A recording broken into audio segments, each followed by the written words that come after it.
एक गांव था जो दो हिस्सों में बटा हुआ था। एक गांव ऐसा जहां अभी भी पूरी हरियाली थी, पूरा एकदम साफ वातावरण, खेत लहराते हुए। दूसरा हिस्सा जो थोड़ा डेवलप हो चुका था। दोनों की अलग अलग ही कहानी। जो शहरी इलाका था वहां पर ओमी अपने भाई बहनों के साथ रहता था, और जो गांव था वहां पर ओमी के चाचा रहते थे। शहरी इलाके में एक घर में खूब गाना बजाना बज रहा था, और वो था ओमी का घर। उसके भाई बहन इंजॉय कर रहे थे सर्दियों की छुट्टियां। स्कूल बंद हो चुके थे, कोहरे की वजह से दोबारा छुट्टियां पड़ चुकी थी। अब वो अपना गाना बजाना बजा के अपना एंजॉय कर रहे हैं। तभी ओमी की एंट्री होती है। तो ओमी ने बोला, मैं जा रहा हूँ चाचा के पास, वहाँ पर थोड़ी सी दिक्कत हो गई है, चाचा जी की तबीयत ठीक नहीं है। और दूसरी बात यह है कि लाला के साथ उनका थोड़ा अनबन हो गया है, पैसों के हिसाब किताब में थोड़ा ऊपर नीचे हो गया है, तो जाना पड़ेगा मुझे।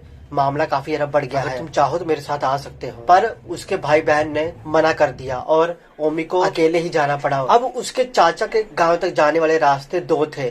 एक शहरी रास्ता था, मेन रोड से था, पर वो घूम के जाता था, तो वहाँ पर 1 घंटे का समय लगता था, 60 मिनट। पर जो जंगल में से रास्ता जाता था वहाँ पर 20 मिनट का ही रास्ता था। तो ओमी ने उसी रास्ते को चुना, क्योंकि उसको जल्दी जाना था। थोड़ी सी देर हो जाती तो रात हो जाती, तो वो रास्ते में ही फंस जाता। इसीलिए उसने जंगल के रास्ते को सिलेक्ट किया। ओमी धीरे धीरे चलने लगा आगे। ओमी जैसे थोड़ी दूर गया, उसको एक अलग सी चीज एहसास हुई। जैसे लग रहा था कि जंगल के बीच में कोई जश्न मना रहा हो। वो थोड़ा सा आगे बढ़ा, उसने देखा कि जानवर नाच गा रहे हैं।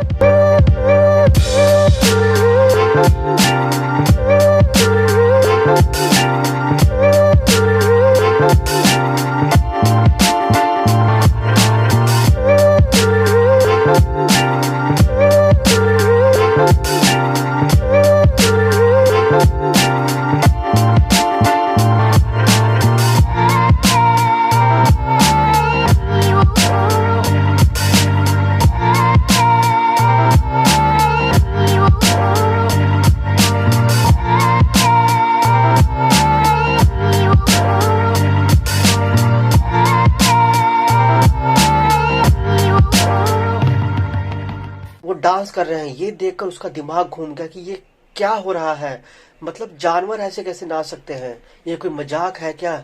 उसको लग गया कि यहाँ कुछ न कुछ तो गड़बड़ है, पर फिर भी उसने इग्नोर किया। एक बुरे सपने की तरह उसको भूलकर आगे बढ़ा। पर आगे थोड़ी दूर जाकर फिर उसको ऐसा ही दृश्य देखने को मिला। एक अलग जगह, अलग जानवर, कुछ उनका भी इंजॉयमेंट चल रहा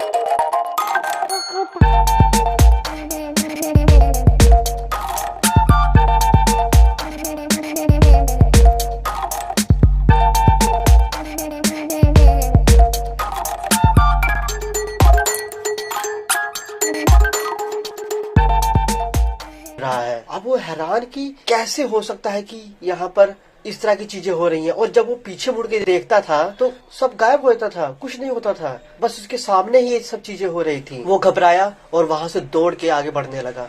पर अब जो उसने देखा, उसको देखकर उसका दिमाग फटने लगा। अब उसको ऐसे जानवर दिख रहे थे जो कि विलुप्त हो चुके हैं, जिनका अस्तित्व है ही नहीं। और कुछ तो ऐसे जानवर दिख रहे थे जिनका उस जंगल में होना असंभव था। एक छोटे से जंगल में इस तरह के बड़े बड़े जानवर नहीं हो सकते थे, पर उनको वहां पर देख के ओमी घबरा गया। और ऐसे ही कई सारे दृश्य उसको दिखते रहे। उसका दिमाग खराब कर रहा था, उसको डरा रहा था, उसको कई चीजें सोचने पर मजबूर कर रहा था। कई सवाल उसके अंदर पैदा हो रहे थे कि आखिर क्यों। वो चाहता था कि वहां से दौड़ कर निकल जाए, पर वो नहीं दौड़ पा रहा था। उसके पैर जम गए थे। एक पल तो ऐसा लगा जैसे उसके अंदर से उसकी जान निकल चुकी है। वो बेजान फील कर रहा था। फिर किसी तरह उसने हिम्मत की और उठने की कोशिश की और आगे बढ़ता गया। अचानक से एक पंछी उसके पास आया और उसको देख के हंसने लगा। तुम ओमी हो ना? मुझे मालूम था तुम आओगे। इस पूरे जंगल को तुम्हारी आने की उम्मीद थी। तब से ये जंगल तुम्हारे आने का इंतजार कर रहा था। तुमने गलती कर दी है। ओमी पहले तो उसकी बातों को छोड़ो पंछी की, एक बोलता हुआ पंछी देखकर उसकी सिट्टी पिट्टी गुल हो गई। फिर उसने उससे पंछी से पूछा कि मैंने आखिर क्या गलती की और इस जंगल को मेरी जरूरत क्यों है, मेरा इंतजार क्यों था। तब पंछी ने बताया, वो तो तुमको आने वाले दिनों में पता लग ही जाएगा। अब तुम कहीं नहीं बच के जा सकते। बस इतना कह के वो पंछी आगे चला गया। और ओमी अब पूरी तरह से डर चुका था, पूरी तरह से। उसकी हिम्मत नहीं हो रही थी कि वो यहाँ पर 1 सेकंड भी रुके। उसने किसी तरह से हिम्मत जुटाई और वहां से दौड़ता गया। दौड़ते दौड़ते आखिरकार वो जब अपने चाचा के घर जा रहा था तो रास्ते में उसके चाचा मिल गए। उनके सामने जाकर वो एकदम से गिर पड़ा। उसके चाचा ने पूछा कि क्या हुआ। उसने सारी कहानी बताई कि जंगल में उसके साथ क्या हो रहा था, कैसी कैसी उसको चीजें मिली, कैसे कैसे दृश्य उसको देखने को मिले, नाचते गाते बोलते हुए पंछी जानवर ये सब उसको दिखे, अजीब अजीब जानवर दिखे। और उस पंछी ने क्या बोला ओमी को, ये सब उसने अपने चाचा को बताया। उसके चाचा ने उसको कहा, बेटा तुम गलत रास्ते से आए हो, उस रास्ते से कोई नहीं आता, तुमको शायद नहीं मालूम वो मायावी जंगल है। जो मेन रास्ता है पक्के वाला उसमें 60 मिनट लगते हैं, पर फिर भी लोग उधर से ही आते जाते हैं। बीच वाला रास्ता शॉर्टकट है तो क्या हुआ, उस रास्ते से कोई भी आना जाना पसंद नहीं करता। तुमने गलती की, तुम उधर से आए, पर चलो कोई बात नहीं, जो हो गया सो हो गया, एक बुरे सपने की तरह इसको भूल जाओ। सही सलामत आ गए हो, यही बहुत बड़ी बात है। मैंने भी उस जंगल के बारे में कई कहानियां सुन रखी हैं, पर कभी उस जंगल की तरफ एक कदम बढ़ाने की हिम्मत नहीं हुई मेरी। तुम हिम्मत वाले हो कि वहाँ से जीवित आ गए, अब चलो थोड़ा सा आराम कर लो। ओमी के अंदर थोड़ी हिम्मत आई,